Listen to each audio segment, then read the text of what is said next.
Trump को इस बात का बड़े अच्छे से एहसास और है कि इसीलिए हम देख पाकिस्तान रहे हैं, हाँ, इसलिए हम देख रहे हैं कि पजीराई भी उनको इस वक्त मिल रही है। एजाज चौधरी साहब, ये कल जो खास तौर पे जनरल असेंबली की तकरीर में शहबाज शरीफ साहब ने दोबारा जो कॉम्पोजिट डायलॉग का जिक्र किया है, ऑफ कोर्स पाकिस्तान तो ये बात करता रहा है, लेकिन फिलहाल भारत की तरफ से तो भी हमें दूर दूर तक कॉम्पोजिट क्या कोई बैक एंड चैनल पे भी कोई डिप्लोमेसी के फिलहाल मूड या आसार नजर नहीं आ रहे, या आपका ख्याल है कि नहीं इस वक्त गुंजाइश है डिप्लोमेसी की, कहीं ना कहीं इसी तरीके से जगह बनेगी?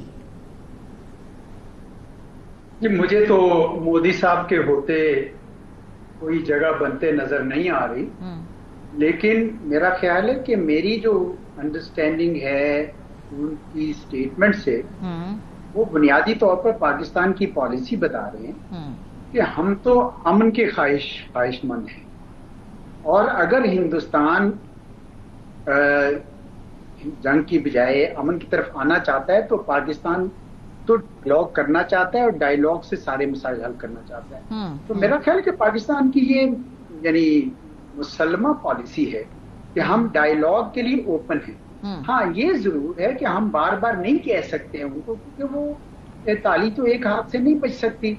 पाकिस्तान ने तो हमेशा ही ये कहा है कि आइए जी बातचीत करते हैं, बैठकर बात करेंगे। हिंदुस्तान ही हमेशा डायलॉग को इंटरप्ट करता है, रास्ते तोड़ देता है, और पिछले 9-10 साल से तो मुकम्मल तौर पर किए हुए हैं। लेकिन वजीर आजम की तरफ से ये मैदान पर रख देना पूरी दुनिया के सामने एक अच्छा पैगाम है कि पाकिस्तान अमन का ख्वाहिशमंद मुल्क है, और ये इसमें कोई मुझे आर नजर नहीं आती।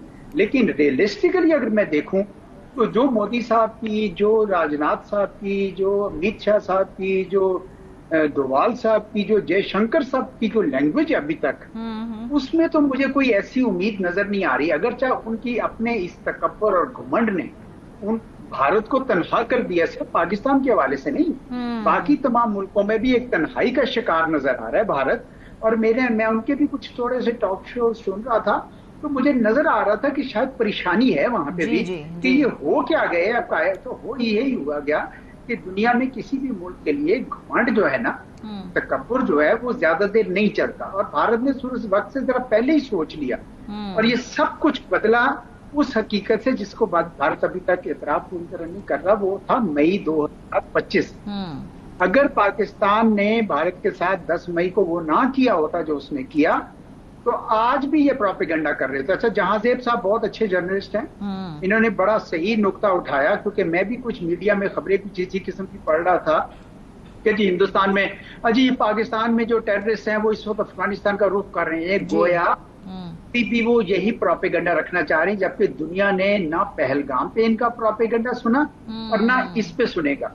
बल्कि जरूरत इस बात की है कि अब हम इनको एक्सपोज करें। और आपके इल्म में है, शायद आ जाएगा, कि मैंने जो भी किताब लिखी है पाकिस्तान इंडिया रिलेशंस पे, उसका एक बुनियादी नुक्ता यही है कि जो मेरी तहकीक है वो ये बताती है कि एक्चुअली हिंदुस्तान दहशतगर्दी करता रहा है, उसको को स्पॉन्सर करता रहा है, सेफ्रॉन टेररिज्म कर रहा है। ये दुनिया को बताने की जरूरत है।